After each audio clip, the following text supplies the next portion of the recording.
Assalamualaikum warahmatullahi wabarakatuh. Bismillahirrahmanirrahim. Rabbi shrah li sadri wa yassir li amri wa hlul 'uqdatam min lisani. Allahumma shalli wa sallim ala sayyidina Maulana Muhammadin wa ala alihi wa sahbihi ajmain. Amma ba'du. Ini yang saya hormati pertama, pengatur saya ini Profesor Dr. Haji Maskuri. Yang cara ngomong enggak kayak profesor tapi kayak jurkam. Jadi kalau ciri utama akademisi itu kalau ngomong itu teduh, datar, runtut, sehingga memaksa orang lain itu menerima karena runtutan logika yang terbangun. Ya, kalau ini ndak, pokoknya kasar gitu, pokoknya orang itu. Ini agak lazim, agak dalam dunia ilmu.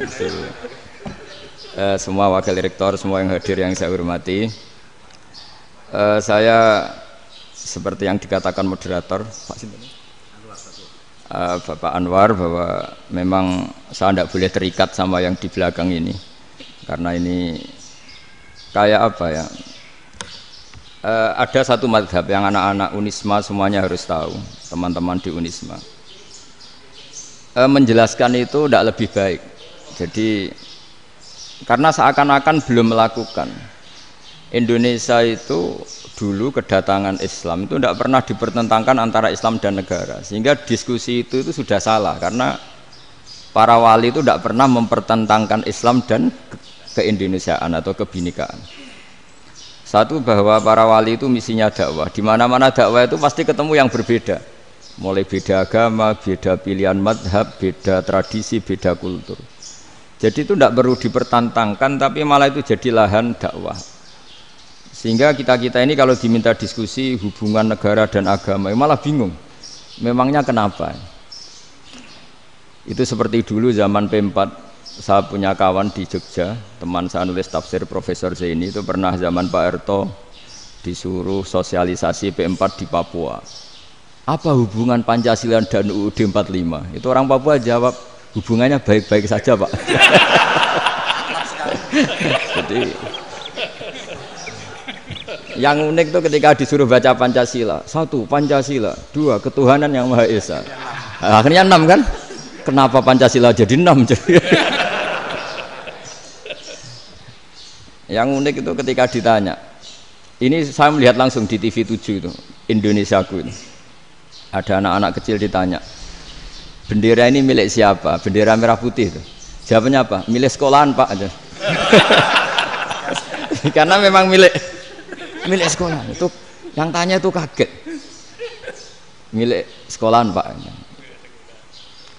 Nah, tentang tema ini mohon dibaca ini langsung start ya, langsung serius karena tadi sudah kayak jurkam tadi, ini yang langsung khas ilmuwan. Ini sebagai penghormatan saya pada Unisma, ini khas keilmuan. Imam Zuhri adalah gurunya Imam Malik. Ya, saya ulang lagi ya, Imam Zuhri adalah gurunya Imam Malik. Halaman 29. Ini langsung start saya baca halaman 29. Dan ini terutama yang para punggawa-punggawa ini. Saya baca ya. Ini teks tidak ada yang saya rubah, memang persis seperti ini. Bismillahirrahmanirrahim. Yaqulu Zuhri, ini gurunya Imam Malik. Fama futiha fil islami fathun qablahu kana a'zama minhu. Innama kanal qitalu haitsul taqon nasu. Falam makanatil hudnatu wa wadu'atil harbu wa amanan nasu ba'duhum ba'da wal taqaw fatafawadu fil hadits wal munazaah.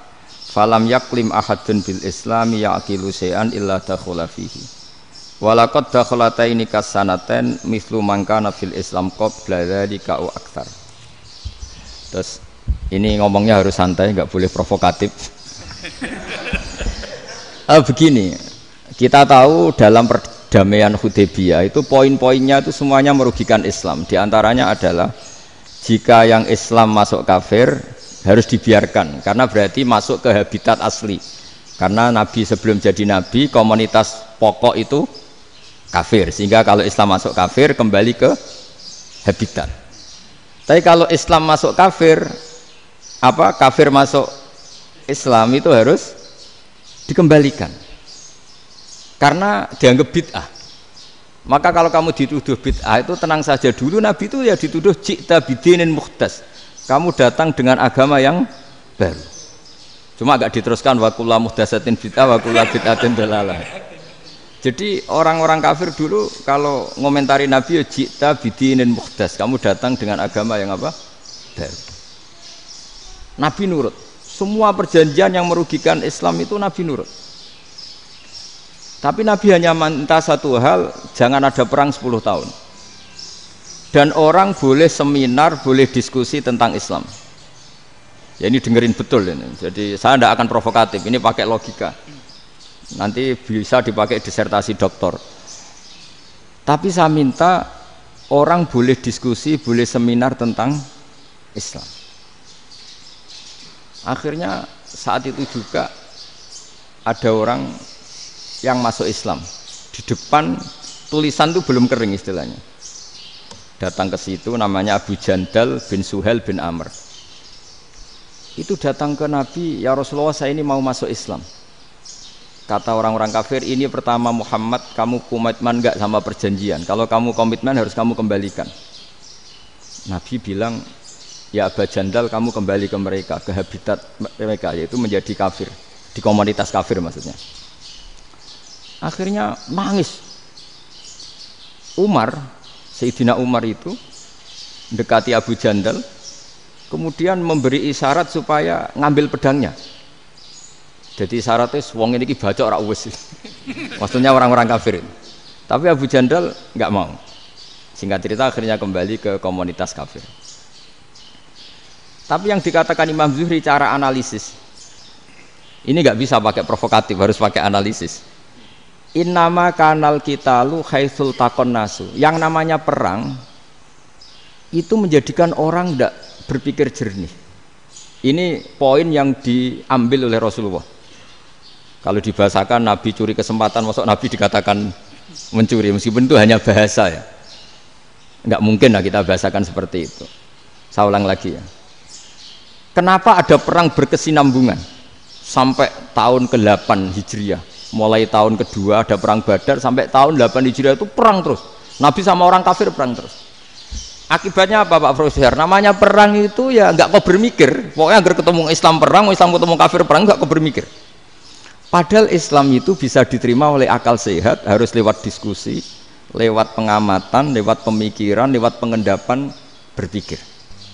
Makanya Nabi tahu ini masalah besar. Kalau orang perang terus, itu gak kober mikir Islam, tidak sempat diskusi tentang Islam. Makanya Nabi hanya minta satu poin. Oke, perjanjian ini saya turutin semua, tapi saya minta orang kafir semuanya boleh mendiskusikan Islam, boleh seminar tentang Islam. Mereka bilang iya, pada pikiran mereka kan diskusi paling piye. Ternyata betul, ada diskusi.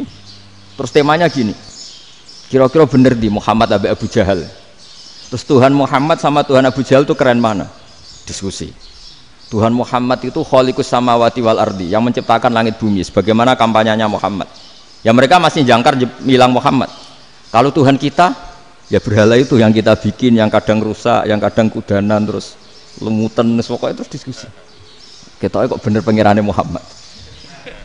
Terus Muhammad Abu Jahal. Mulai dhisik Muhammad itu ratau bodoh nih. Mulai dulu Muhammad tuh gak pernah bohong. Abu Jahal, waduh, wis bodoh nih ngongkonan. Wis ribet kan? Dan semua diskusi itu mengarah ke kebenaran Islam. Wah, akhirnya wong kafir sing tokoh-tokoh cara Jawa yo, wah semane jebule masalah ini kan. Artinya gini, kalau kita ingin Indonesia damai, sebenarnya yang untung itu Islam. Karena Tuhan yang menciptakan langit dan bumi tentu gak akan diperbandingkan atau akan dikalahkan oleh Tuhan yang lahirnya saja sudah di bumi. Misalnya kita menjual Tuhan Allah, siapa itu yang menciptakan langit bumi, yang ada sebelum langit bumi? Bandingkan dengan Tuhan yang lahirnya di bumi, ada tanggal lahirnya, ada aktenya, itu kan sudah ribet kan? Begitu juga kalau memperbandingkan tokoh. Muhammad itu siapa?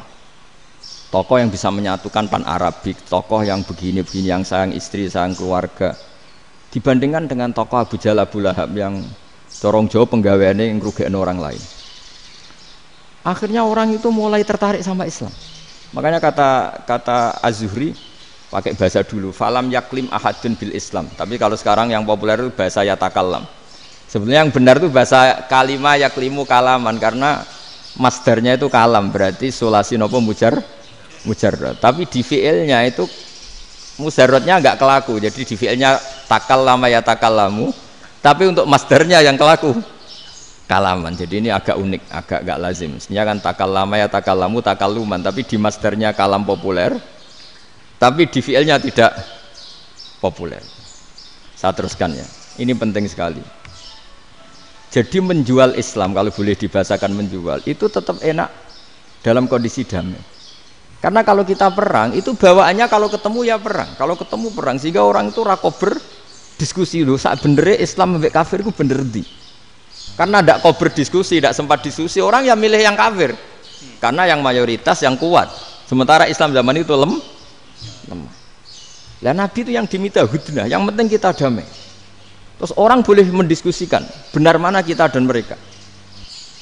Ya setelah diskusi ya tadi kan nggak mungkin Allah yang begitu keren hebat pencipta langit bumi dibandingkan berhala yang mengurus dirinya sendiri saja tidak bisa. Walhasil terus orang mulai tertarik sama Islam dan aturannya nggak boleh dilarang diskusi itu. Nah makanya saya pernah ditanya beberapa profesor di Jogja, Gus, suatu saat kalau kampus paling keren di Jogja ini ada Islamic Studies, kemudian pengajarnya dari berbagai agama, ini riskan enggak bagi Islam? Saya jawab, asal yang didiskusikan Islam itu enggak masalah, yang repot itu nak umat Islam. Karena kalau umat Islam yang jadi percontohan, banyak raja yang dolim, banyak pemimpin muslim yang dolim, terus identik dengan Islam itu jadi dolim kan ribet. Ya kalau pas umat Islam, kalau Islam yang kumat kan jadi masalah kan. Nah ini kan terus jadi beda umat Islam sama Islam yang lagi apa? Kumat. Singkat cerita terus Islam mendapat posisi yang luar biasa. Nah makanya di sini diistilahkan falam makanatil hudnah, ketika ada perdamaian wa amanan nasu ba'dum ba'do, orang merasa aman, itu fatafawadu fil hadis wal munazaah. Mereka berdebat, munazaah itu berdebat. Keren mana konsep Muhammad dengan konsep Abu Jahal? Keren mana konsep Tuhannya Muhammad dengan Tuhan kita? Terus diskusi dan mereka akhirnya ikrar, wah yang benar ya Muhammad lah. Di mana-mana Tuhan tuh ya sebelum langit dan bumi, di mana-mana Tuhan ya punya reputasi menciptakan. Masa Tuhan reputasinya diciptakan, kayak berhala dan sebagainya. Ibadah juga gitu. Ibadah wong kafir itu kalau tawaf itu telanjang, ibadah Muhammad santun pakai pakaian. Terus akhirnya mereka mulai tertarik Islam. Sehingga saya lihat di beberapa tafsir, saya memang tidak akan ngomong yang tidak serius, ngergani Unisma ben sawangane pemikir serius. Di Quran itu sampean lihat di tafsir Tobari itu ada ayat bal naqzifu bil haqqi 'alal batil fayadmaghuhu fa idza huwa zahid. Qadzafa itu kalau di kamus tak lihat itu takallama bila dalilin. Qadzafa itu ya pokoknya sekenanya. Artinya gini, kebenaran Islam atau kebenaran hak itu kamu taruh sekenanya saja itu tetap menang. Apalagi kamu taruh secara teratur, kamu taruh sekenanya saja itu tetap menang. Sehingga di sini banyak sahabat yang hidup di Cina. Sekarang juga banyak orang alim yang milih hidup di Amerika, banyak orang alim yang milih hidup di Inggris. Dan mereka pede, percaya diri karena kebenaran itu kamu letakkan di mana saja, itu tetap akan menang, akan menemukan momentum kemenangannya. Misalnya gini, contoh paling gampang. Dulu para peneliti, saya ulang lagi, dulu para peneliti itu ya datang kemana-mana, termasuk Ibnu Battuta, termasuk Ibnu Khaldun, ya semua peneliti itu suka neliti. Setelah diteliti, Quran itu satu-satunya kitab suci yang membicarakan sains, misalnya tentang falak, tentang astronomi, tentang asal-usul kejadian manusia, kejadian makhluk. Juga bicara tentang geografi, geologis, semuanya. Sementara kitab lain hanya cerita tentang mawaid wal hikam wal ibar. Jadi diteliti kayak apa, pada akhirnya hak ini yang menang. Bal naqdhifu bil haqqi 'alal batil fayadmaghu fa idza huwa zahid.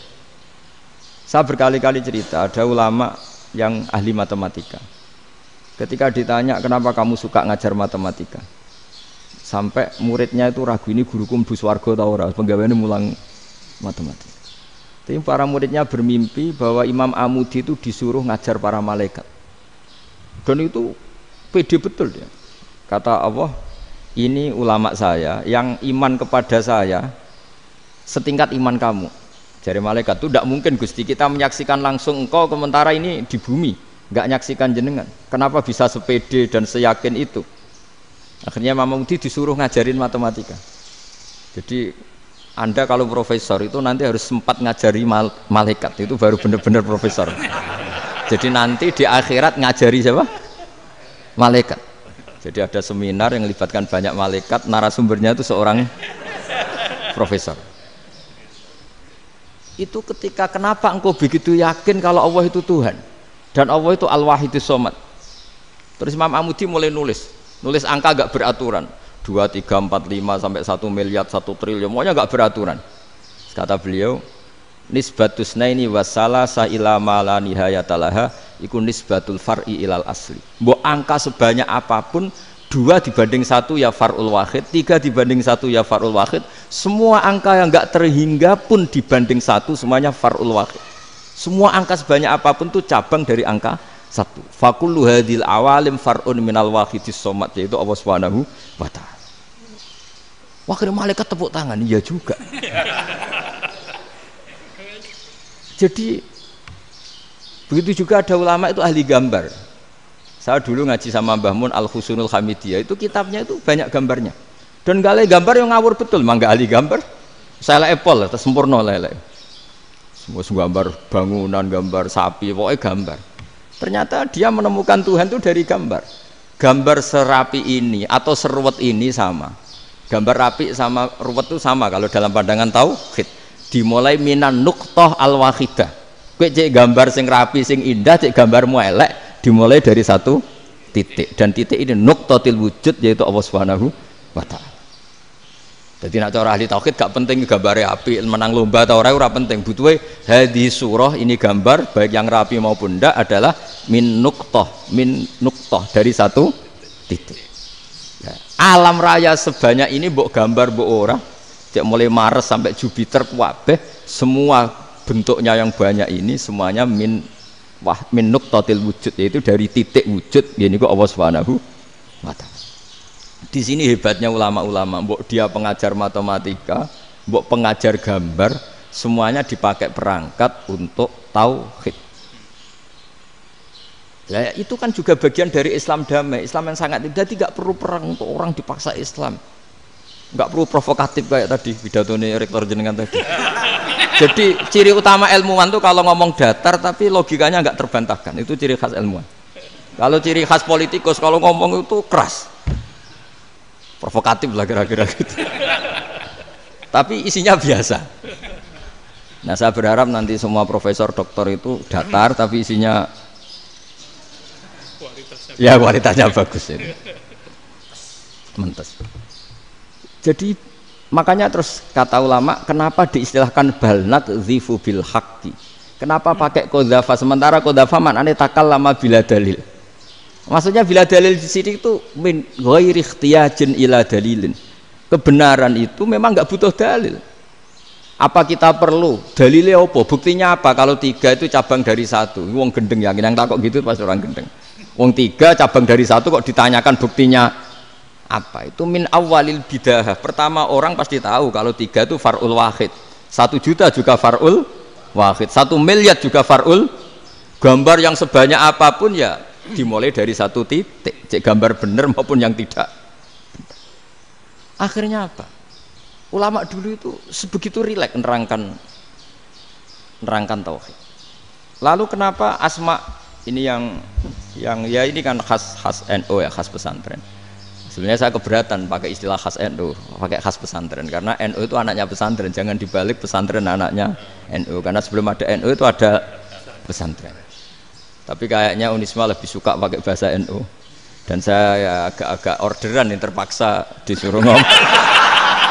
Ini agak apa ya, agak kacau sebetulnya, ini agak kacau. Jadi NU itu sama pesantren itu tua pesantren. Jadi NU dilahirkan pesantren, bukan dibalik pesantren dilahirkan NU. Sehingga barokahnya didirikan pesantren ini Kadang nyuwun sewu sekali berbah Hasyim itu kadang ide besar beliau itu ora dituruti wong NU. Jane Mbah Hasyim cara kula kok dadi Mbah Hasyim ya mangkel. Mbah Hasyim itu ngarangno kentong. Nggih ngaramno beduk, tapi wong NU nganggo kentong. Beduk. Dan uniknya Mbah Hasyim enggak tersinggung. Karena ciri khas pesantren itu membolehkan perbedaan apa? Pendapat. Itu masyhur khilafnya Mbah Hasyim sama Mbah Fakih Mas Kumambang itu sampai dikitabkan. Saling ngeritik, saling macam-macam lah.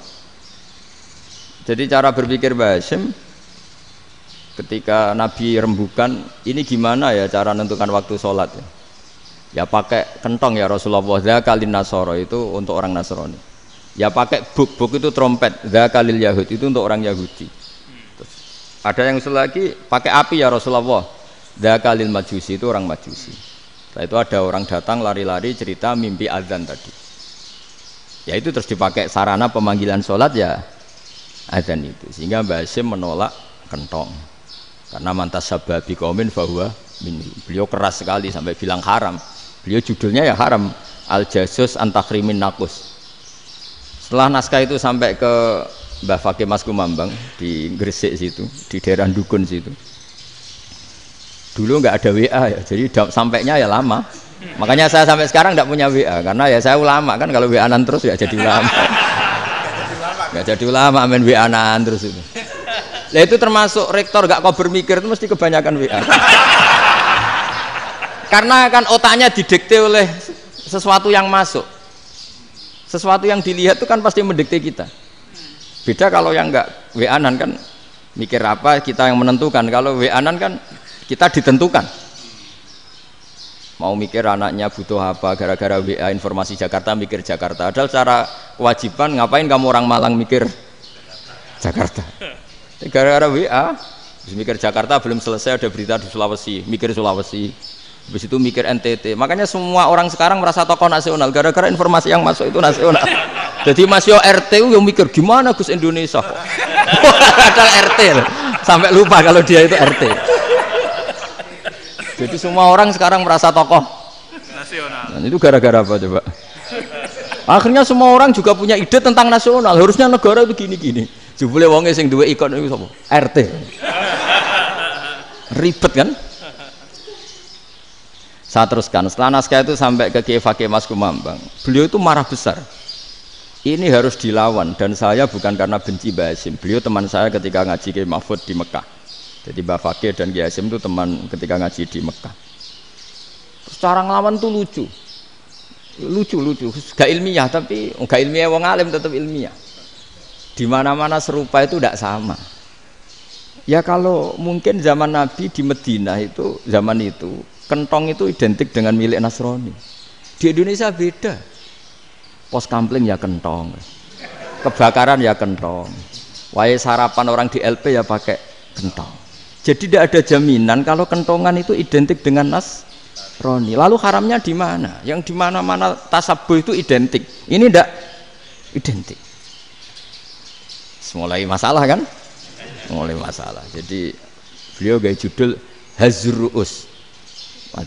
Hazruus itu kepala bergeleng-geleng. Sekarangan kok ngene. Jadi sekarangan kok provokatif gitu. Nah.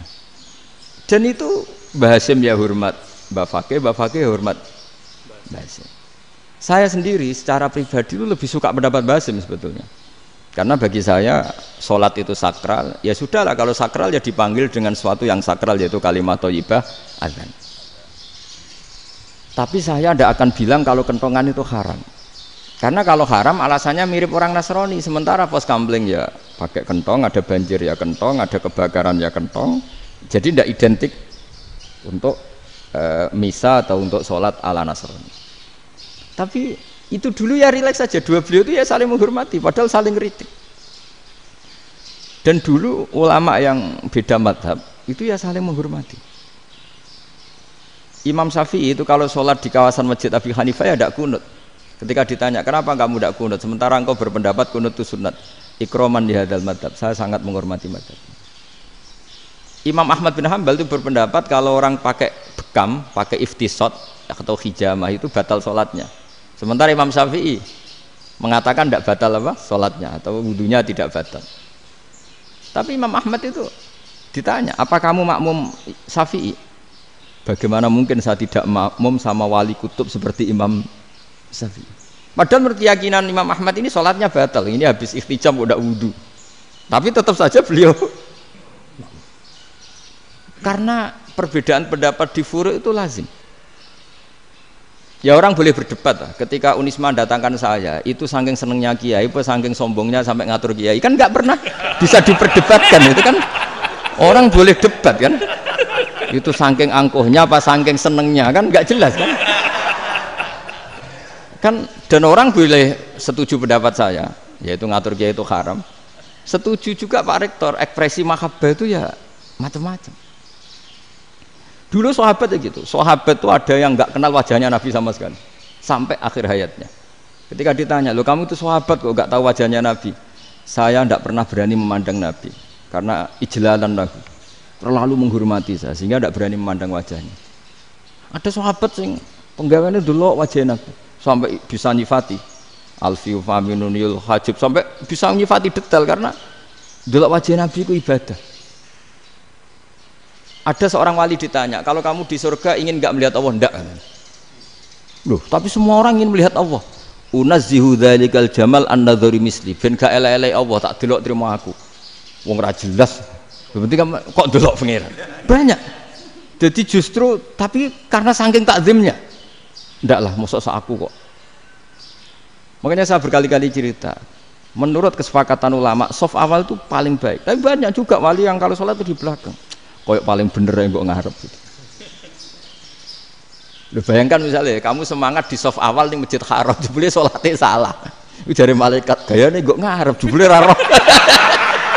Itu kan di sini-sini wong. Jebule bodoh gitu. Gayane kok ngarep jebule. Coba orang kalau sowan Mbah Mun yang berani di depan itu kan ya ketuanya atau jubirnya kan. Yang merasa ndak pati pinter-pinter kan mesti di pojokan. Artinya sudut pandang seperti itu ya sah saja, apa? Sah saja. Makanya banyak sahabat yang jarang sowan Nabi, alasannya takut ganggu Nabi. Banyak yang sering sowan Nabi, alasannya seneng Nabi. Yang sowan ya seneng Nabi, yang enggak sowan alasannya seneng. Lu Nabi itu tokoh, punya keluarga, punya anak. Kalau saya sering sowan berarti sering ganggu. Yang sering sowan dia alasan ini khazanah kita harus istifadah. Jadi zaman dulu dia biasa dua sahabat, yang satu milih mahabbah itu milih sering sowan, yang satu juga mahabbah milih tidak sering. Karena pertanyaannya bisa dibalik kan, sering sowan apa sering ganggu coba. Nabi Abedar, assalamualaikum. Nabi nimang cucunya, assalamualaikum. Ayo bener yang sowan apa bener yang enggak kalau seperti itu. Akhirnya terus diatur sedemikian rupa oleh Quran. Walau annahum sabaru hatta takhruja ilaihim lakana khairal lahum. Jadi sahabat kalau mau sowan Nabi ya nunggu di Sufah. Kalau Nabi keluar berarti milik publik, sekali masuk ke dalam tidak ada sahabat yang berani sowan. Itu la tadkhulu buyutan nabi illa ayyudzana lakum. Kalau soal sampai masuk dalam harus nunggu dipanggil. Karena sekali Nabi masuk dalam itu milik privat keluarga, milik istrinya, milik cucunya, milik keluarganya. Jadi Nabi sekali keluar ke ruang itu berarti milik publik. Itu terus jalan tengah. Karena kalau langsung masuk, bayangkan saya itu sering menyaksikan. Mbah Mun habis ngaji 2,5 jam ngaji Jalalain. Baru masuk, assalamualaikum. Padahal yai mungkin mau ke kamar mandi, mau ini itu. Jadi dulu itu Quran sangat modern. Sebelum ada dokter ngatur tamu, rektor ngatur tamu itu Islam sudah modern. Dia kan nggak fair kan? Misalnya saya ke Unisma harus janjian pakai ini. Terus kalau misalnya kesini selonang-selonang kan lucu kan, mentang-mentang kiai terus juga sowan-sowanan selonang-selonang. Padahal kalau kita mau ke mereka pakai protokol. Sering tidak fair dunia ini, tapi karena aku kiai ra oleh gelo ya sudah.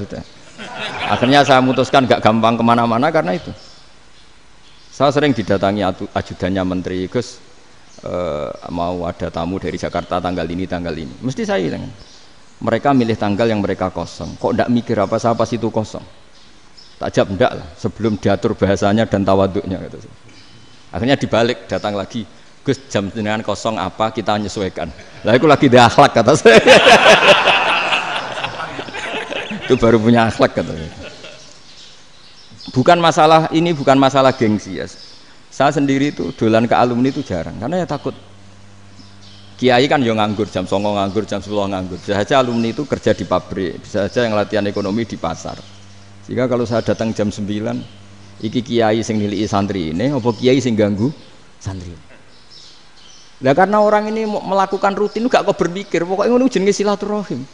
Mau nyerah kok berpikir, padahal kalau diangen-angen ini kiai yang nilai santri ini, apa kiai yang ganggu santri ini karena datang di jam kerja. Nah, bayangkan kalau kebenaran dulu itu dikawal oleh satu peradaban perang. Jadi Nabi sesuai diangen-angen mbek Nabi.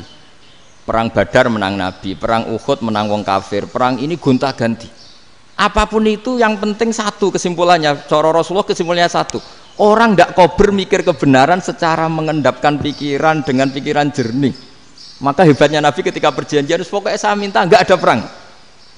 Dan orang boleh mendiskusikan Islam. Itu luar biasa idenya Nabi.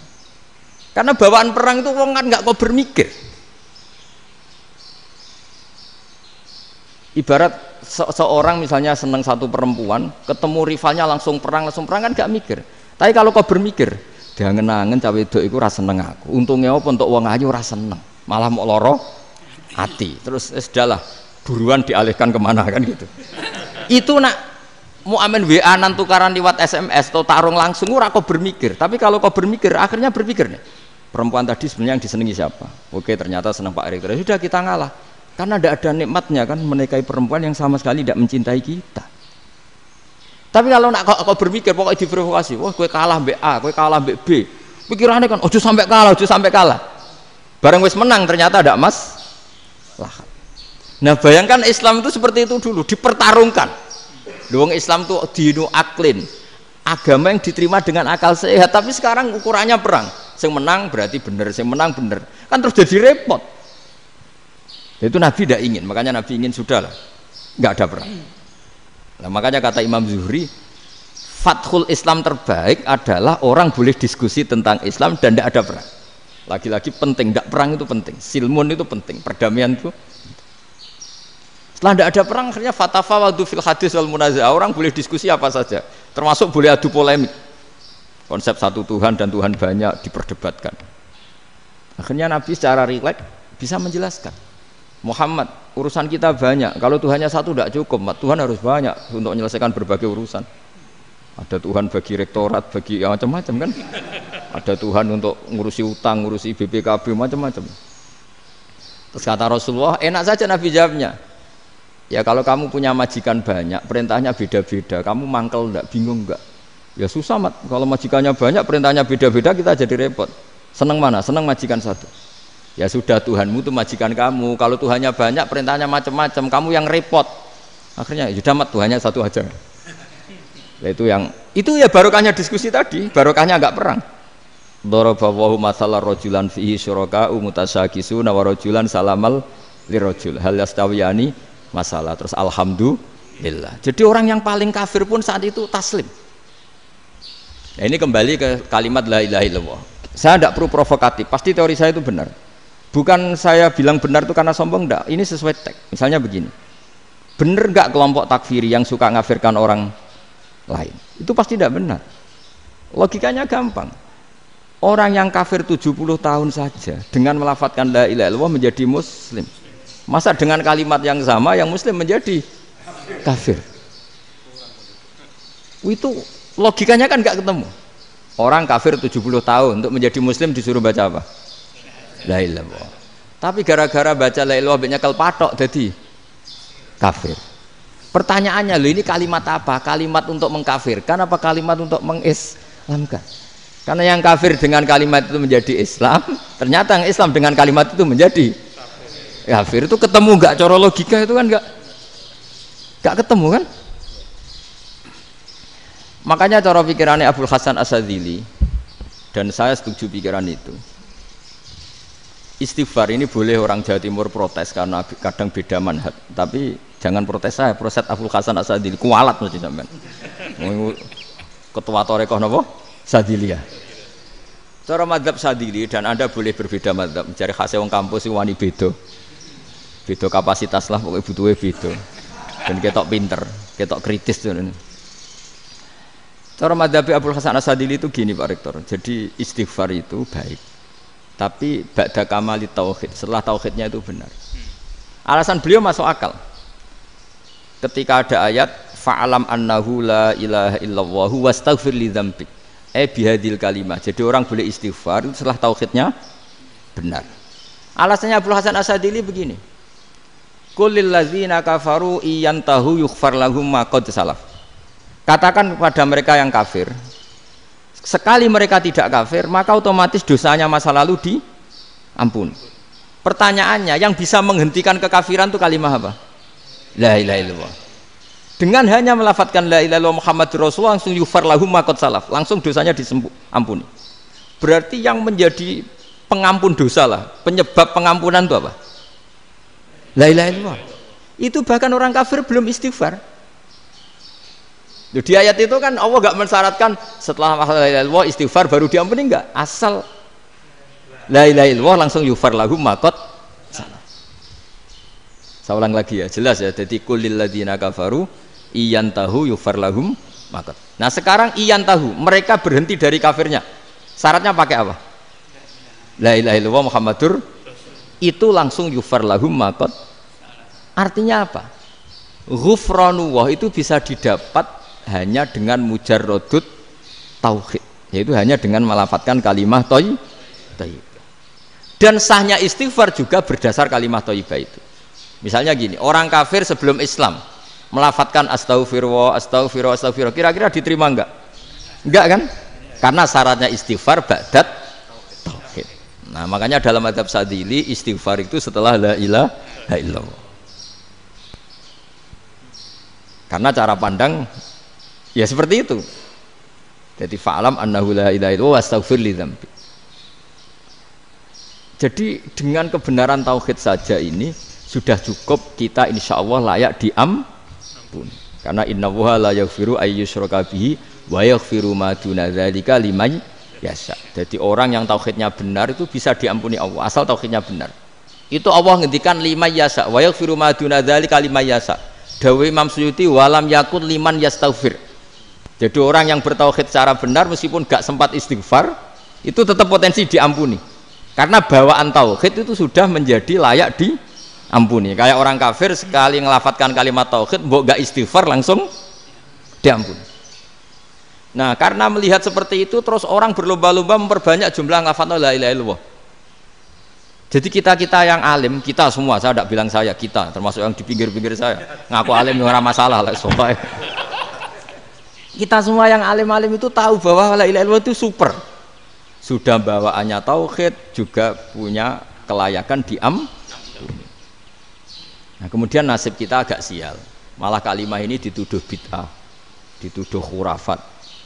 Mergo Nabi enggak pernah tahlilan, Nabi enggak pernah. Nabi enggak pernah tahlilan, kalau diartikan Nabi ora tau maca la ilaha illallah, ana gak kalimah itu. Nah, ini provokatif ini. Jadi ini sudahlah keanehan-keanehan ini kita terima karena ciri utama wali, ciri utama ulama itu wa'udhu fisabili, harus pernah disakiti. Jadi kalau Unisma sakit kalau dituduh apa? Dituduh bid'ah itu berarti belum calon ulama. Calon ulama itu wa'udhu fisabili, harus disakiti. Jadi kalau kamu disalahpahami itu ya harus santai. Provokatif tadi. Iya, termasuk provokatif tadi. Termasuk diatur tadi. Jadi kalau cara berpikir kan, karena mereka itu memang kalau kita turutin itu memenya itu terlalu, kadang menghujat kita itu. Enak ya jadi KNU, ada orang mati datang, kiainya dapat makan, dapat rokok, terus pulang. Jadi apa? Terus kita kayak tersangka terus. Kita kan kayak tersangka terus, tertuduh terus itu. Terus yang orang NU ya memenya juga nggak kalah ekstrimnya. Boleh ya ajaran orang nggak boleh ngasih kiai gitu. Berarti boleh dong ajaran kikir gitu. Jadi memang kadang apa ya, cangkem elek lah bahasa kasarnya itu. Itu memang kadang lebih mengenakan kalau kita datang ke acara mayat kan dapat makan, dapat minum. Kalau yang sohibul bed rokok ya dapat rokok. Kalau kiainya dapat wajib, kadang 20.000, kadang 50.000. Terus memenya itu kok setega itu ya ada orang meninggal kok malah kita makan-makan. Seakan-akan kan kultur ini biadab kan gitu. Tapi yang orang NU kebalikan bales. Oh ternyata nggak boleh ya mayit disodakoi. Ternyata nggak boleh ya orang dermawan. Berarti Islam membolehkan medit ya gitu. Model ini kan. Tak angen-angen itu luwih mandi timbang takbir yakin. Karena ini kan memicu emosi kan. Memicu apa? Emosi. Nah, tapi saya kalau disuruh bela mana itu tidak ada yang saya bela. Ya seorang sudah lah kalau mau nganggur saja sudah itu. Sudah. Ya tapi itu memang apa ya? Itu khazanah Islam. Ada yang kritik, ada yang enggak. Ya itu memang khazanah. Ya biasa aja kalau saya biasa. Karena dulu ulama itu sudut pandangnya itu ya seperti itu. Ada yang ulama suka ibadah itu sholat, ada yang milih apa tidur. Sampai Imam Ghazali bilang suatu saat ibadah terbaik di zaman akhir itu tidur kan. Sholat saja kalah sama tidur kan. Tapi itu loh ya, yang wajib tetap loh, terus kamu gak sholat wajib. Begini beliau mencontohkan itu. Ada orang sholat tahajud terus obsesinya itu ingin hajatnya terkabulkan. Sementara yang tidur obsesinya nikmati rahmatnya Allah, boleh tidur, bisa tidur. Kata Imam Ghazali, timbang kita tahajud terus nuntut pangeran aduk turu katanya. Mergo engko dia akibat terus setan memberi bisikan, lho nyatanya kamu tahajud ya gak terkabul. Berarti cerita bahwa Nabi ngendikan kalau doa tahajud mustajab enggak. Daripada ngono ki aduk turu ora tau donga. Timbang ngabri-abri Islam timbang ngelek-ngelekin apa? Islam. Jadi ulama itu mulai dulu itu sudah berpikir. Banyak orang menjadikan tahajud, sholat malam itu media untuk hajatnya. Dan kalau nggak kesampaian ini mutung. Nyalahkan kiainya ijazah ramandi. Macam. Daripada ngono ora usah apa? Tahajud itu turu. Dan jenis kayak ini tuh banyak. Makanya ulama kayak saya itu saenake dhewe itu ya jarak. Saya sering didolani muhibbin terus bilang, Gus saya doakan gini-gini saya mau nyalon bupati atau saya gini. Saya bilang gak waduh orang donga, nak ramandi darane ulama dongane ramandi. Nak mandi kamu jadi bupati tetap nganggep karena beli. Sopo sing ora roh bupati saiki gak beli. Ribet kan? Ketika mereka jadi ngunsurkan doa kamu apa karena kemarin beli? Yang beli maksudnya enggak beli enggak usah tersinggung. Jadi ribet ngadepin. Nggak artinya gini loh, doa itu jangan dipakai begitu loh. Kalau minta nasihat, tak nasihati jadi bupati yang baik, gubernur yang. Kalau minta doa itu resikonya. Akhirnya kiai kalau diminta doa ya doa, sebenarnya diisinya itu nggak doa kemenangan. Itu nggak selamat gitu. Karena ribet. Makanya Islam itu doa itu setelah iman. Aturan iman benar baru doa. Aturan iman benar termasuk Allah itu yaf'alu ma yasha, boleh melakukan yang dikehendaki. Allah enggak boleh terdikte oleh doa kita, enggak boleh. Ya saya ulang lagi ya, mazhab Hasan Asyadzili ini khas kita. Jadi la ilaha illallah itu didahulukan sebelum istighfar. Tapi kebalikannya mazhab Imam Sanusi itu dibalik. La ilaha illallah itu kalimat yang sakral. Karena yang sakral dibutuhkan muqaddimah, yaitu yang melafadzkan harus yang sudah bersih, yang sudah steril baru melafadzkan la ilaha illallah. Maka dalam mazhab Sanusiyah istighfar dulu baru la ilaha illallah. Nah, cara mazhab Abdul Hasan Asyadzili kebalikan, istighfar itu sah setelah sahnya tauhid. Kamu ikut mana tuh? Asyadzili apa Sanusiyah? Alhamdulillah sama-sama tidak paham ya sudah. Akhirnya sudah. Ya saya nggak kemana-mana kan gitu. Jadi apa ya? Terus ini saya teruskan ini biar khas pesantren atau khas NU lah, kalau bahasa Pak Rektor khas NU. Ini Ben sampean tahu beberapa perbedaan itu lazim, halaman 24. Ya, halaman 24 sama 25. Tak baca, ini masih orisinil. An Sufyan bin Uyainah, ini juga gurunya Imam Syafi'i. Kata Sufyan bin Uyainah, beliau cerita, kana Isa wa Yahya alaihi salam ya'tiyanil qaryah. Fayas'alu Isa an syirari ahliha. Wa yas'alu Yahya an khiyari ahliha. Jadi Nabi Isa dan Nabi Yahya itu satu generasi, sama-sama masih muda. Kalau di satu kampung yang Nabi Yahya tanya, ini keluarga terbaik siapa? Saya mau nginap di situ. Karena kumpul orang baik itu nyaman. Kalau Nabi Isa kebalikan, keluarga terburuk mana ya, saya tak di situ. Nah terus Akhirnya faqala lahu Yahya, lima tanzilu ala syirarin nas. Kenapa kalau kamu bermalam kok malah kumpul orang-orang yang nakal? Innama ana tabibun udawil mardo. Saya ini nabi, barat dokter. Di mana-mana dokter yang ngumpuli yang sakit, ngobati yang sakit. Makanya di NU itu ya banyak kiai jazab mengumpuli yang nakal-nakal. Nak tepak yang ngentas yang nakal, nak ora tepak ya katut. Ini adu nyali lah sudah gitu. Tapi itu ada ilmunya, yaitu niru Nabi siapa? Isa. Kalau kamu dokter penelitian tuh cari daerah yang banyak pandemi apa yang bersih? Yang banyak pandemi, karena yang namanya penelitian ya di situ kan. Kalau kamu dakwah ngentas kemiskinan, ke daerah miskin apa daerah kaya? Nah, sama kalau ngentas kefasikan, ke daerah fasik apa daerah orang soleh? Fasik. Ya, tapi itu Nabi Isa. Nah, kalau kamu tidak Nabi kan potensinya kan itu. Tapi setidaknya bahwa kita sering disalahkan karena punya beberapa tokoh yang ngancani fasik-fasik, itu sebenarnya ada dalilnya, yaitu Nabi siapa? Isa. Nah, terus masalah tegas dan lunak. Ketika ada mahasiswa misalnya pacaran, boncengan lanang dan perempuan, itu pilihan kita apa? Kalau tegas, terus gak mau mendengar kita. Misalnya gini, contoh gampang, tak beri contoh Pak D, jangan orang tua, nanti secara fikih itu beda. Nah, ini kan kita orang pesantren, nah, biasa ngaji fikih detail. Kamu Pak D seorang perempuan, mahasiswi misalnya, sering pacaran. Setiap ke situ sama pacarnya kamu diam saja. Padahal kamu dosen keislaman. Mesti pawanaan kamu nyimpulkan, ternyata pacaran itu tidak apa-apa. Buktinya Pak D itu tidak negur, menengahi. Ini berarti as-sukut alal mungkar. Tapi kebalikannya, Pak D ini terkenal keras. Nak rono mesti radaku ponaan. Akhirnya ya ora rono. Mesti ngerti nak mesti diamuk. Nah, dua orang ini sama-sama gagal kan? Yang lunak menjadikan ponakannya pacaran terus karena enggak negur sehingga dikira membolehkan. Sing keras juga enggak sempat bina wong rono era wani. Akhirnya dua orang ini sama-sama enggak ketemu, sama-sama enggak berkesempatan membina kan? Gagal membina kan? Karena yang keras ponakannya enggak pernah situ, berarti enggak bisa bina kan? Yang lunak membiarkan berarti juga ada bina. Nah, Islam itu antara dua itu. Ya agak terlalu lunak, enggak terlalu keras. Karena kalau terlalu keras, misalnya ada kiai terlalu keras, lu masyarakat mau tanya itu gimana? Lari kan? Lu saya ini punya pengalaman pribadi. Saya ini kan kecelok orang alim.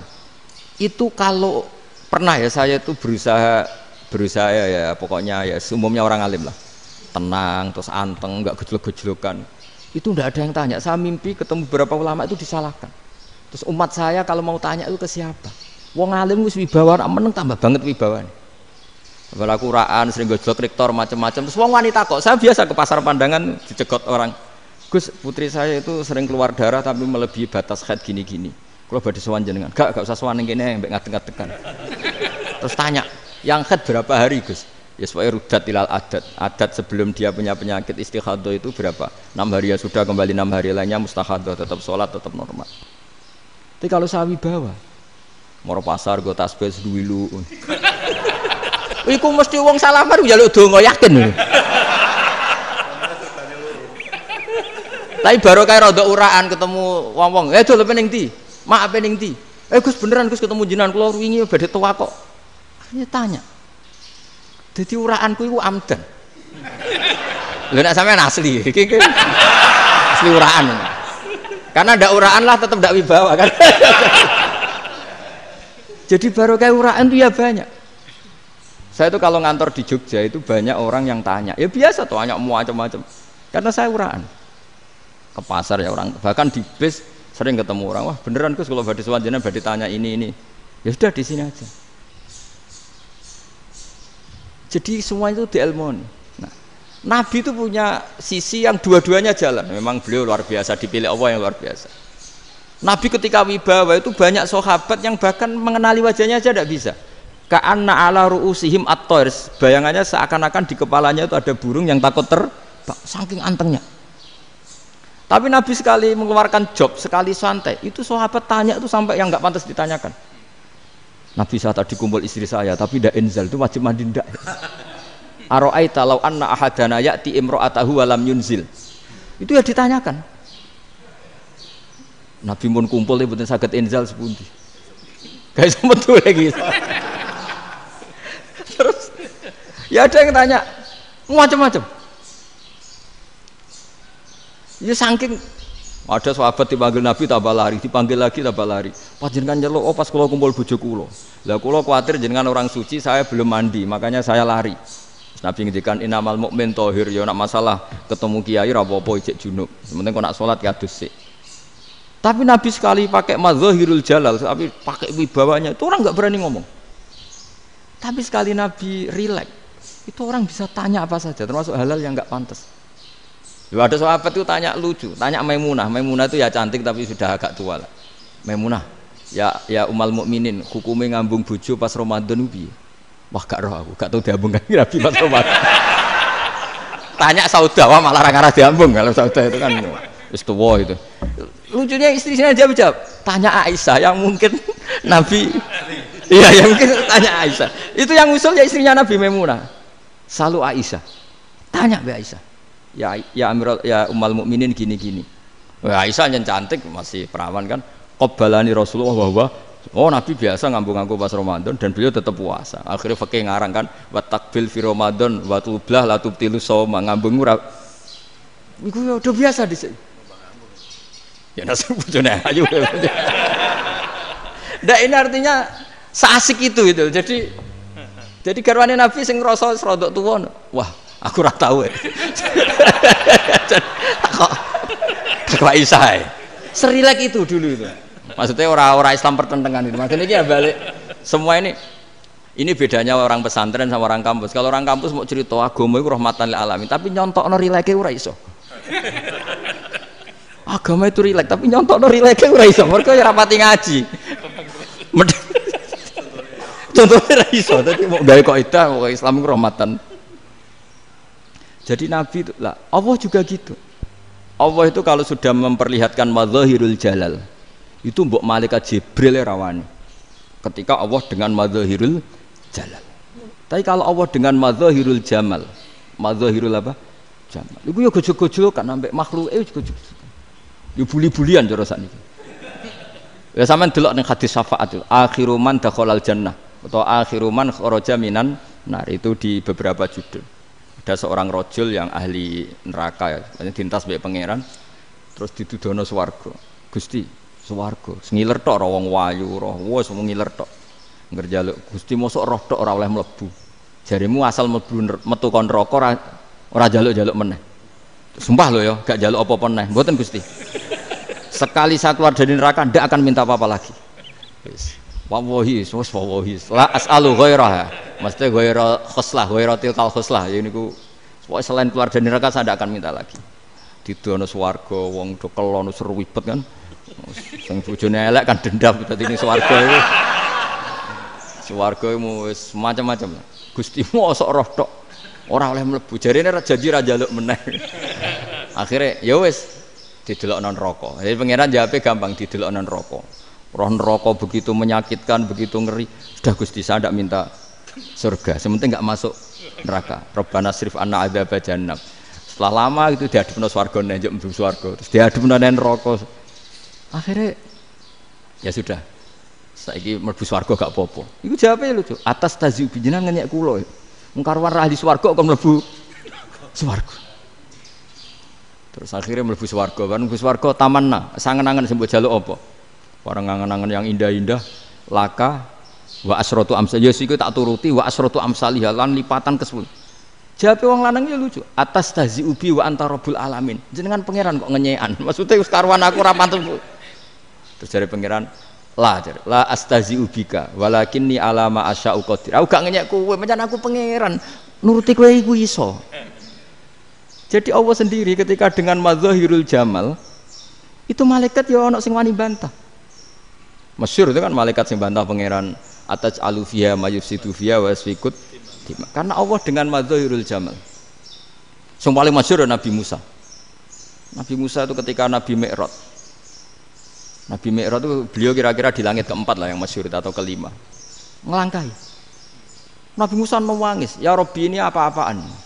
Orang sing ja'a ba'di kemudian melangkai makom saya ini apa-apaan?" Jadi Nabi Muhammad kan apapun hebatnya kan junior. Kok melangkahi makom saya ini apa-apaan? Enggak fair. Sampai Nabi Muhammad itu tanya gini sama Jibril. Reaksi Allah gimana ketika melihat Musa seperti itu? Jawab malaikat Jibril lucu. Ya roh khiddatahu. Allah sapal gayane Musa. Biar. Jadi lucu.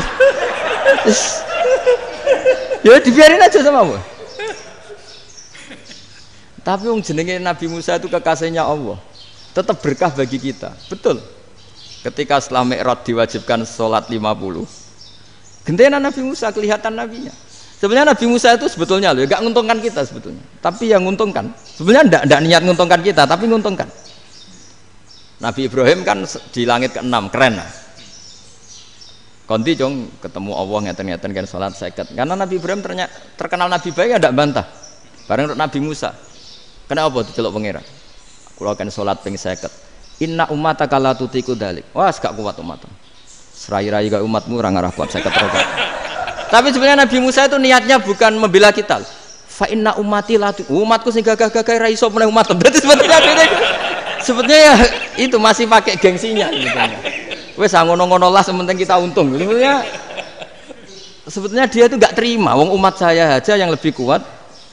Enggak kuat apalagi umatmu. Lah terus sebutin irji ila rabbika fas'alhu takhfif. Itu berarti Allah dengan madzahirul jamal.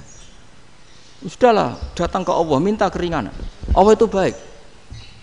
Minta. Ambek Allah diringana mau 5 tok, jadi cek 45. Balik Nabi Musa, piro 45, cek ra kuat umat. Wong umatku ora kuat, jadi sebenarnya dia bilang umatku ora kuat. Lho cara Nabi Muhammad model wong Malang, yo beda umatku mbek umatmu. Ribet kan? Beda. Lho Nabi Muhammad kan enggak seperti itu kan? Enggak punya akhlak Malang kan? Akhlak. Maksudnya akhlaknya mujur itu loh, akhlak yang baik gitu. Ya akhlak yang mujur, bukan yang Malang gitu. Jadi Nabi ya manut. Tinggal 40 kan, dikurangi lagi 35 sampai 9 kali kan, masyhur itu. Ya kan kalau dikurangi 55 kan berarti turun naik kan 9 kali. Lalu itu setelah 5 itu Nabi Musa aja usul, masih ragu. Itu cara Nabi munggah nentek. Ya. Ini entek ya. Terus iya doa tuntas betul. Sebebas. Terus munggah ado-ado laupun. Ngapain itu? Akhirnya Nabi Muhammad sudah sampun ya kalimah Allah, saya ini malu sama Allah Musa. Sudah 9 kali dan diturutin terus. Jadi Allah kalau dengan madzahirul jamal itu Nabi Musa biasa nego sama Allah. Tapi ketika Allah dengan madzahirul jalal itu Nabi Musa enggak berani. Yaitu di hadisus syafa'ah. Hadisus syafa'ah ketika manusia datang ke Nabi Adam, ya'tuna Adam. Ya Adam anta abul basar ngene isfa'li ana inda rabbik. Kamu saya minta mensafaati kita. Nabi Musa, Nabi Adam inna rabbi qad ghadibal yawma ghadaban lam yaghdab qablahu mislah wa la yaghdab ba'dahu mislah. Ini Allah sedang murka besar dan tidak akan murka seperti ini lagi. Sudah saya tidak berani, nafsi. Nabi Ibrahim enggak, termasuk Nabi Musa ketika itu ya enggak berani. Karena Allah dengan madzahirul jalal. Itu Nabi Musa enggak berani. Sudah saya sendiri itu pernah salah. Yaitu saya membunuh seseorang yang enggak disuruh oleh Allah membunuh itu. Yang pas jotosi orang Kipti. Akhirnya datang ke Nabi Muhammad. Pas ke Nabi Muhammad Allah dengan madzahirul jamal. Dengan madzahirul jamal sampai Kanjeng Nabi ngendikan analah saya akan memintakan syafaat kalian. Terus fa ahmadu rabbi bima hamida allamaniha rabbi. Saya muji Allah dengan pujian-pujian yang orang lain tidak tahu, hanya saya yang diajari, kata Rasulullah. Nah di sini menurut banyak ulama termasuk kitab yang saya baca, kenapa Muhammad sebagian namanya Ahmadu?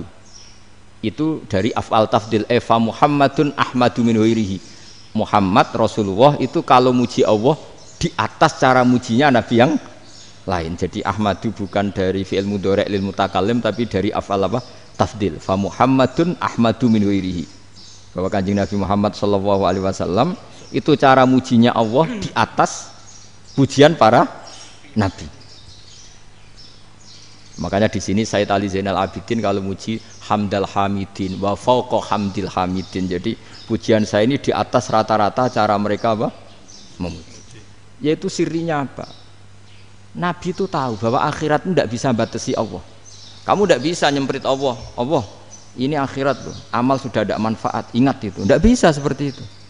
Allah itu nggak bisa tunduk sama konstitusi yang bernama akhirat.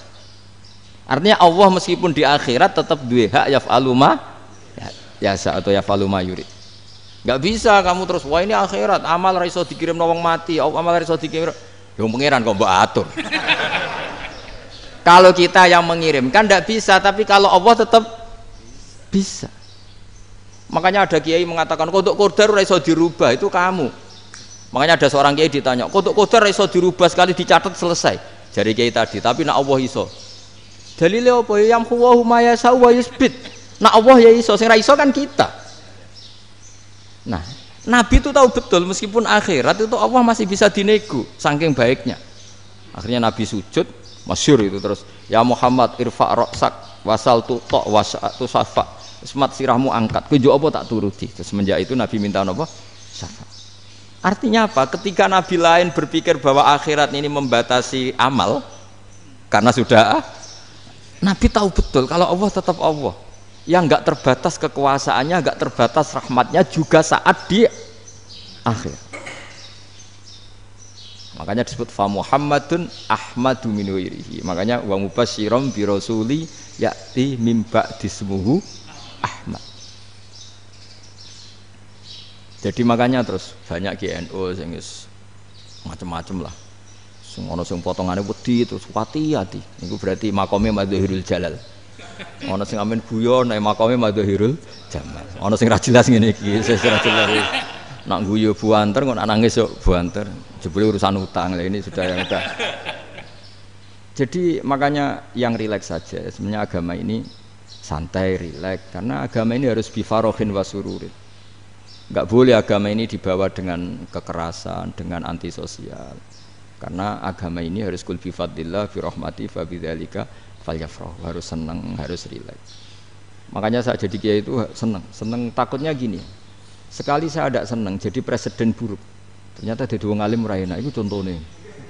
Sampean merengut terus uripe susah, nanti orang tidak berani jadi orang alim. Makanya saya buktikan bahwa saya lebih bahagia di Bang Rektor. Nanti orang ingin jadi rektor semua, ingin jadi orang alim. Saya pernah ketemu sekian rektor di Jogja, tanya, Gus, kenapa jenengan bela-belain pesantren sampai segitu? Kan keren kampus NU, sekarang ada Unisma, ada NU Jogja, ada NU Jepara gini. Tak bilangin gini, sampai rektornya itu istighfar. Saya bilangin gini, ini sekaligus tak kasih tahu ini rektor Unisma ini. Tak bilangin gini, andai kan tidak ada kiai kayak saya itu Islam bisa tutup. Kok bisa Gus? Misalnya ada perempuan haid faqal adat. Itu kalau untuk tahu hukumnya haid daftar dulu ke Unisma. Daftar dulu kan? Setelah daftar nunggu pelajaran haid. Baru tahu haid setelah 3 tahun dari masalahnya gitu. Tapi baru kayak kiai ketemu saya di jalan, Gus anak kula nu haid ngeten-ngeten mboten normal, hukumnya piye? Oh, hukumnya ngene dibalekno ning adat. Ora usah registrasi, ora usah daftar. Jadi ya harus ada istighfarnya lah. Unisma juga harus istighfar, semuanya harus istighfar. Karena ada sisi yang nggak mewakili kebutuhan Islam.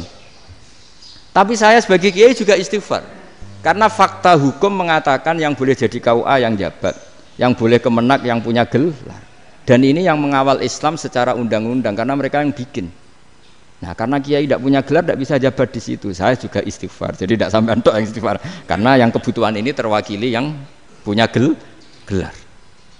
Tapi yang punya gelar juga harus istighfar tadi. Mosok kepen roh hukum haid ngenteni kuliah se. Ngentek itu aja nanti nunggu guru yang pas mata pelajaran itu. Ya, terus kapan dekne salate wong jawabannya belum ketemu. Tapi baru kayak saya kan ketemu di jalan tanya. Terus saya sering ketemu. Gus, saya ini bapak angkat.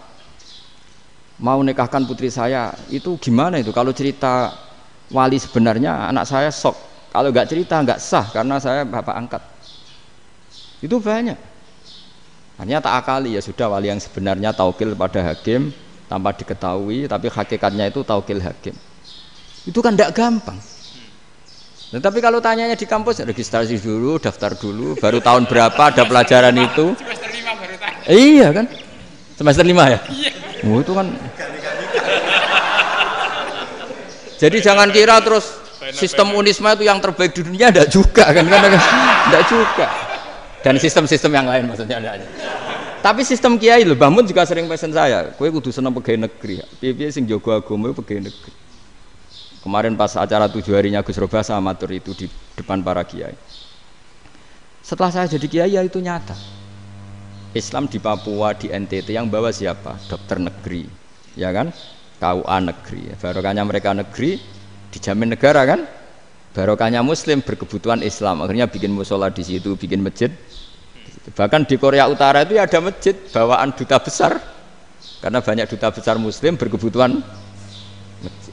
Yang bisa gini itu yang negeri apa yang swasta? Negeri lah. Di sini kiai tidak mewakili semua kebutuhan apa? Islam. Tapi kampus juga enggak, kampus Islam sekalipun tidak memenuhi semua kebutuhan Islam tadi.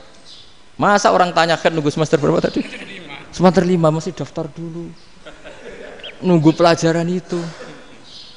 Payahnya pas ketemu dosennya, wong saya tidak pernah ribet kan? Pas dosennya cowok gitu. Jadi sudahlah, makanya ini. Iya, makanya ini kan bentuk kearifan lah. Jenengan ngakui fungsi kiai kayak saya itu bentuk kearifan. Saya juga ngakui jenengan itu butuh kearifan. Saya sering didolani KUA itu. Itu rata-rata ya didikan kiai. Kompilasi hukum Islam itu banyak ya, janda cantik. Contohnya harus cantik, kalau jelek nggak mungkin terjadi kan. Ada janda cantik kebetulan suka kawin tapi takut zina. Saya ulang lagi, suka kawin tapi takut. Itu seringnya gitu Pak Rektor. Jadi dia kawin bosen, bilang ke KUA, Pak saya sekarang mau nikah sama ini. Loh, tapi kamu mau punya suami. Ya tapi kan nggak tercatat Pak. Itu KUA-nya rata-rata itu nggak berani. Meskipun nggak tercatat, karena secara fikih meskipun nggak tercatat tetap dia seorang perempuan yang bersuami, maka nggak boleh nikah sama orang lain.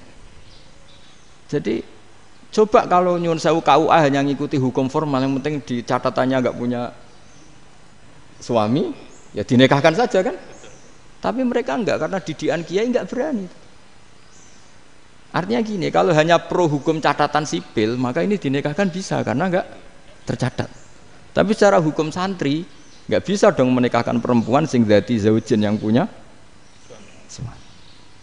Jadi ini barokahnya kerjasama yang baik. Jadi di masyarakat itu tertanam didikan kiai, enggak boleh nikahkan perempuan yang bersuami. Tapi di KUA ngikuti hukum formal. Dan di Indonesia itu KUA itu rata-rata konsultasinya ya sama kiai, sehingga ya nggak berani akhirnya, meskipun aku ya mlebu rokok mbak gak iso. Dan itu banyak. Seorang lagi ya, makanya ini kan pesantren itu nggak boleh mati. Orang kiai-kiai kayak saya nggak jelas-jelas itu harus lebih jelas lagi. Karena ini yang on time, yang online, yang siapa saja bisa tanya. Saya itu SMS saya itu nggak punya HP WA. HP jadul itu SMS-nya tiap hari tak berapa, orang yang tanya dari Kalimantan, dari Aceh. Gus di kampung saya ada masjid 2 itu yang sama, ada yang dari orang perkotaan, Gus di perumahan baru ada masjid, yang Jumatan baru orang 12, sah enggak? Ya langsung saya jawab, sah. Dalilnya ini. Ya sudah, nah, tapi kata Imam Syafi'i gini harus orang 40, itu madzhab Syafi'i, dalam madzhab yang lain gini-gini. Itu kalau tanya rektor itu kan ribet. Masuk ajudan dulu, asisten dulu, panjang.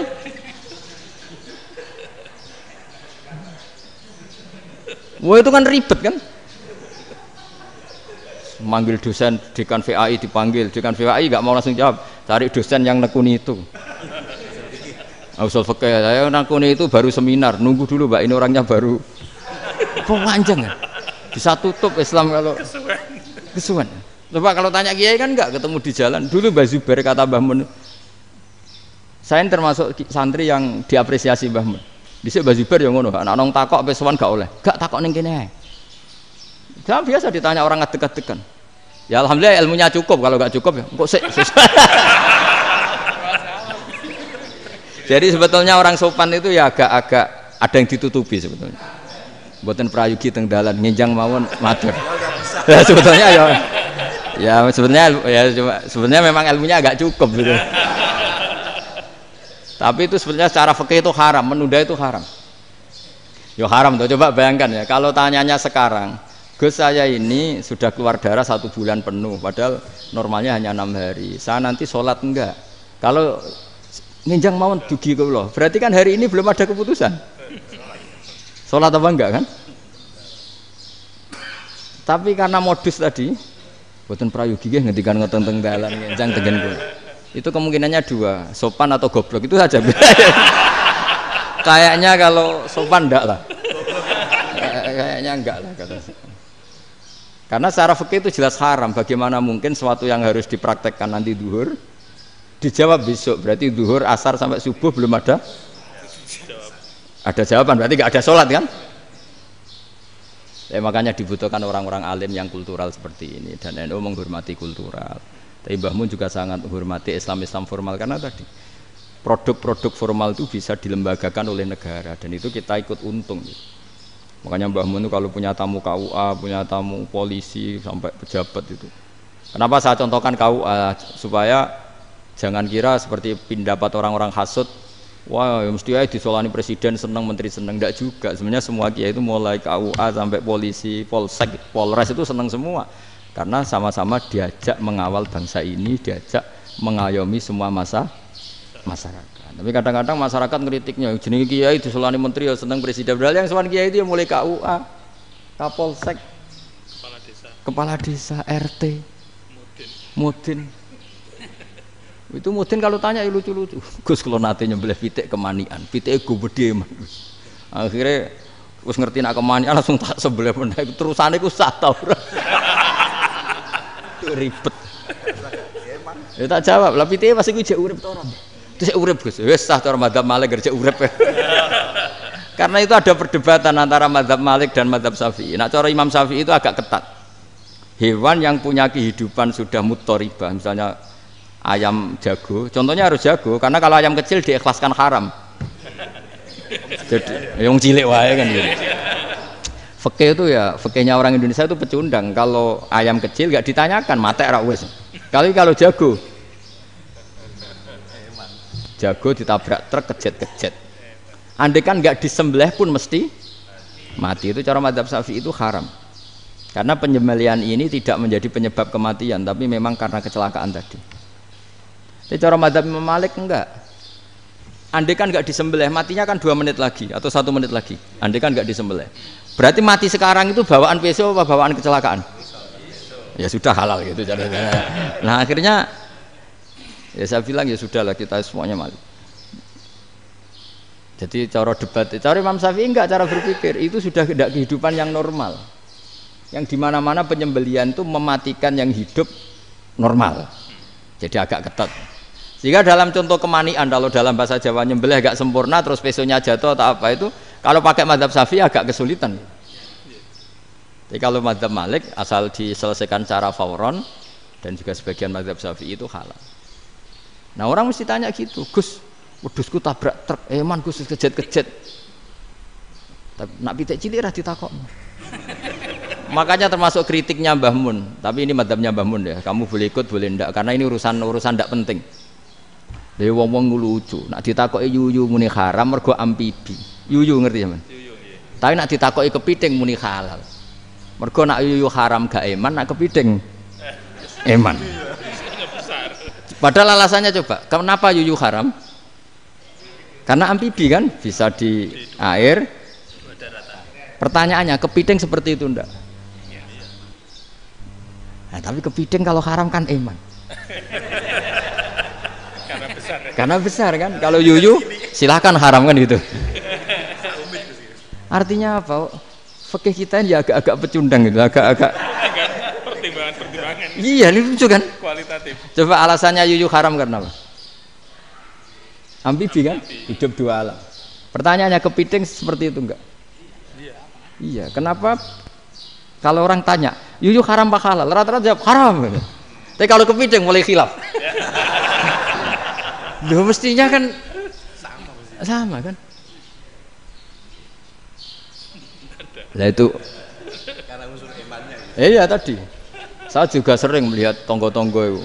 Ayam cuwilik sakmene ketabrak truk, enggak ada yang tanya.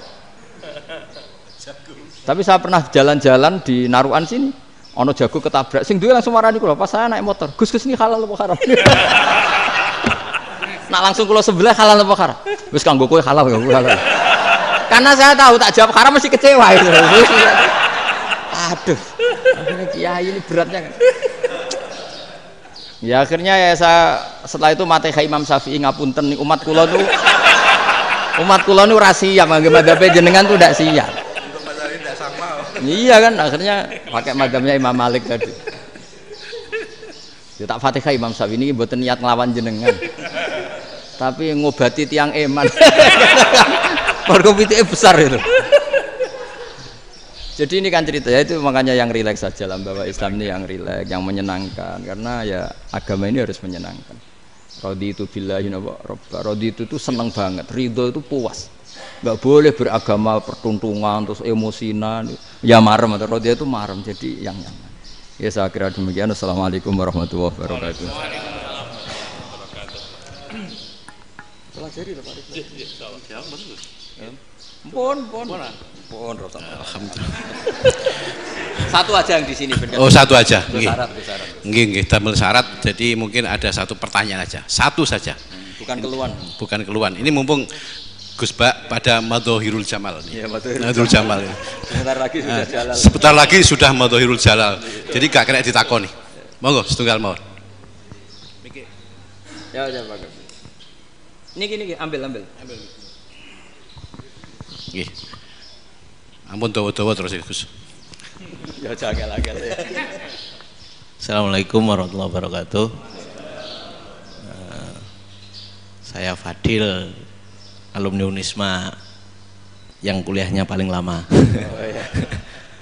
Masih di jalanan. Gus, pertama saya muhibin jenengan ngikuti 3 tahun terakhir.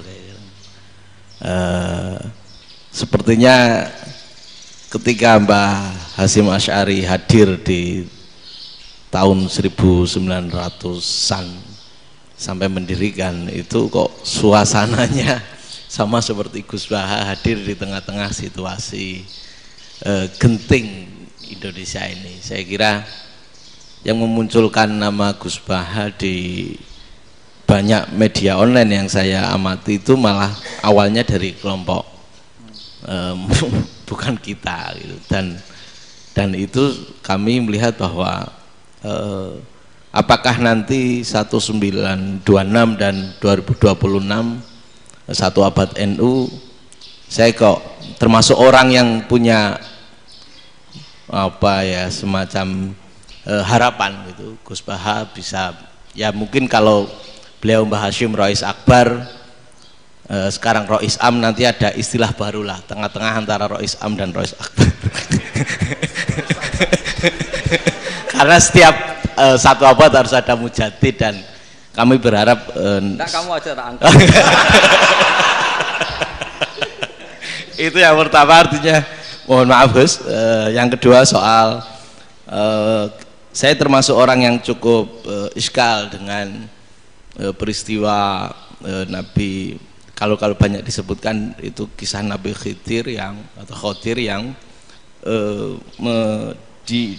dari 3 cerita itu hanya satu cerita yang saya masih agak bingung soal di situ anak kecil itu pakai kalimat, kalau di Al-Quran itu pakai kotala, jadi pakai anak kecil itu dibunuh seperti itu. Jadi ada istilah yang apakah memang saat itu ada syariat yang membolehkan atau memang ada sesuatu yang secara dari Allah Subhanahu wa taala memang itu dibolehkan untuk Nabi Khidir. Jadi di antara semua cerita itu saya yang agak iskal yang itu. Kalau yang kisah soal membocorkan itu mungkin masih bisa masuk ya, tetapi apakah sudah ada ilmu psikologi yang sangat tinggi sehingga kalau ada anak-anak yang idiot itu atau apapun istilahnya yang sekarang itu boleh dilakukan tindakan begitu gitu. Nah ini saya lebih provokatif dari Pak Rektor biasanya. Artinya mohon maaf karena pemahaman saya ada dua pendekatan ilmu yang masuk, satu seperti Nabi Musa, yang satunya seperti Nabi Khidir. Mudah-mudahan ada sedikit penjelasan. Siap Gus, terima kasih. Dan yang terakhir mudah-mudahan karena Indonesia situasi terakhir saya kira kita ketahui lagi pandemi seperti ini Gus, jadi saya juga ingin pendapat Gus Baha, apakah ini situasi pandemi corona itu Allah sedang madhohirul jamal atau madhohirul jalal? Terima kasih. Assalamualaikum warahmatullahi wabarakatuh. Assalamualaikum warahmatullahi wabarakatuh. Monggo langsung mawon Gus. Ini provokatif ini kayak. Loh di situ aja kamu tanya kok terus mirip. Siapa Fadil ya? Fadil. Dari peternakan ya? Peternakan. Tapi mau ngomong tafsir itu. Mulai kacau peternakan ngomong tafsir ini mulai kan. Nah, ini ada yang hafal Quran ngaco, paling enggak setengah hafal. Enggak yang dari Unisma. Enggak begini, ayat itu kan ditutup wa ma fa'altuhu an amri, ya saya maknani wa ma fa'altu lan orang nglakoni ingsun hu ing kabeh sing kasebut an amri mergo kepinginanku ingsun. Jadi saya melakukan itu semua bukan karep saya sendiri. Jadi Khadir sendiri itu kamu untung enggak nekuni tafsir. Kalau nekuni tafsir yang kamu soal bukan Nabi Khidir, karena Nabi Khidir itu hanya satu orang. Yang kamu soal harusnya Israel. Itu ndak rektor, ndak kiai besar, ndak siapa saja dihabisin itu. Kenapa Israel ndak kamu tegur? Gimana hukumnya qatlul mukmin? Kenapa Israel ndak kamu masukkan ayat wa may yaqtul mu'minam muta'ammidan fajazauhu jahannamu khalidan fi. Ingat ya Israel. Iya kan? Nah, Israel melakukan pembunuhan itu, kadang yang dipateni nyuwun sewu orang soleh betul. Tapi wae kabundut ya. Itu Israel juga tidak atas pilihannya, tapi karena perintah. Nah, Khadir itu bukan nabi syariat, kira-kira mirip kayak Israel. Karena beliau bukan nabi syariat. Jadi ini agak aneh, ini kan orang nekuni tafsir kayak saya sampai berjilid-jilid kitab. Saya kemarin mata saya agak sakit karena saya nangis itu sudah 2 hari. Bukan mikir sampean tapi mikir ilmu ini harus ada yang mempertahankan. Karena apa ya, nekuni ilmu itu kan ribet. Kalau yang nekuni ilmu terus dosen terus rektor itu ya agak ada fasilitasnya. Kalau nekuni ilmu kiai itu naruh keramat kan taqabbalallahu minna minkum taqabbal ya karim. Iya, tapi saya alhamdulillah keramat jadi ya tetap hidup itu terus. Saya ulang lagi ya. Harusnya Mas Fadil itu kalau nekuni itu yang disoal tuh Nabi Khidir. Nabi siapa? Apa malaikat siapa? Israel. Karena itu korbannya lebih banyak. Pertanyaannya, Israel kena enggak oleh aturan ayat wa may yaqtul mu'minam muta'ammidan fajazahu? Kan enggak. Karena semua itu wa ma fa'altuhu an amri. Saya lakukan ini. Mungkin ngaji kamu enggak khatam sih mau delok fakotalah itu. Itu Nabi Khidir pasti tersinggung, nggak baca belakangnya itu. Ya karena jurusan peternakan itu. Atau salah gurunya yang ngajar. Daripada nyalakan satu orang mendingan 2 ya. Jadi kalau ngaji itu khatam, sehingga ngerti ayat itu kan ditutup wa ma fa'altuhu an amri. Nah, menurut Ibnu Hajar Al-Asqalani yang nyarai Bukhari, dan ketika itu cerita tafsir ayat itu, wa hadza dalilun ala anna Musa afdhali minal Khadir. Justru ayat-ayat itu menunjukkan Musa itu lebih utama ketimbang Nabi Khidir. Karena Nabi Khidir monoton melakukan apa saja yang diperintahkan Allah, sementara Musa tetap dengan gugatan syariatnya. Beliau gak terima ada orang main membunuh. Aqtal tanafsan zakiyatan bi ghairi nafs. Laqad ji'ta syai'an nukra. Sur'atu Musa ila nahyil mungkar itu menunjukkan beliau Nabi ulil azmi. Jadi Nabi Musa langsung sikap, wah ini tidak benar kamu. Padahal sudah ada perjanjian, kamu tidak boleh bantah. Tapi Nabi Musa lebih ngeboti syariat, lebih memihak syariat, nahi mungkar itu wajib. Justru itu menunjukkan derajatnya Nabi Musa fauqal Khadir. Makanya Nabi Musa tetap gugat, nggak bisa dong, ini nafsan zakiyatan kok kamu bunuh. Maka itu jadi ilmu. Nabi Khidir pada akhirnya nyuwun sewu ya tidak bisa jawab. Makanya beliau menutup wa ma fa'altuhu an amri. Sebenarnya saya sendiri itu ya tidak punya alasan. Jadi kalau Israel kamu tanya, ini gimana ini wong melarat mulai cilik, meh sugih mbok pateni. Mbok yo baro ben sempat sugih itu. Ini kuliah paling lama urung sempat urip penak.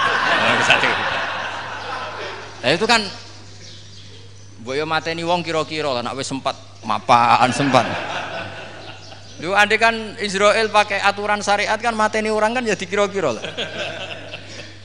Jadi itu tidak ada hubungannya tadi dengan ilmu yang kamu katakan urusan psikologi anak itu tetap semuanya haram dibunuh, nggak boleh. Ya jadi tetap makanya ini pentingnya ngaji khatam itu tadi. Jadi pada akhirnya Nabi Khidir itu ada punya alasan hanya ngendikan wa ma fa'altuhu an amri. Pada akhirnya yang paling pokok yaitu semua ini saya lakukan saya sendiri itu tidak tahu karena perintah. Jadi untung kamu gak nyoal Nabi Israel. Kalau nyoal diincem ribet kan. Ini orang tadi pas seminar Gus Bak ngeritik saya. Wah. Jadi itu pinter kamu. Yang kamu soal Nabi Khidir. Jadi enggak itu. Ya kalau nyoal Israel resiko tinggi itu, resiko tinggi. Tapi yang jelas gitu ya. Makanya tradisi pesantren seperti ini harus terus karena yang punya tradisi khatam. Saya tuh kalau ngaji kitab tidak khatam tuh tersiksa karena tadi kadang-kadang yang depan-depan tuh tidak jawabannya di belakang ya tadi wa ma fa'altuhu an amri dzalika ta'wilu ma lam tasti alaihi sabra. Jadi ya sudah kira-kira seperti itu. Wajar kamu tidak sabar, wajar kamu tidak itu memang saya sendiri sebenarnya enggak paham itu. Jadi ya, cara basa Jawa niku wajar saya musakira paham. Jadi aku dhewe ku ya ora paham. Wong aku ya mau nglakoni gitu. Jadi sebetulnya ya sama-sama ada itu kan. Ini jenis wa ma fa'altuhu an amri. Dah ya? Ya,